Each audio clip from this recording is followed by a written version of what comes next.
407 years ago, our fathers brought forth on this continent a new nation, conceived in liberty and dedicated to the proposition that all men are created equal. Now we are engaged in a great civil war, testing whether that nation, or any nation so conceived and so dedicated, can long endure. We are met on a great battlefield of that war. We have come to dedicate a portion of that field as a final resting place for those who here gave their lives that that nation might live. It is altogether fitting and proper that we should do this. But in a larger sense, we cannot dedicate, we cannot consecrate, we cannot hallow this ground. The brave men, living and dead, who struggled here, have consecrated it far above our poor power to add or detract.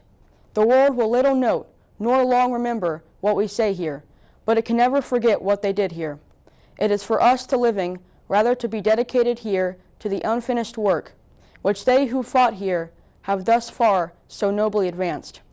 It is rather for us to be here, dedicated to the great task remaining before us, that from these honored dead we take increased devotion to that cause for which they here gave the last full measure of devotion, that we here highly resolve, that these dead shall not have died in vain, that this nation, under God, shall have a new birth of freedom, and that government of the people, by the people, and for the people, shall not perish from the earth.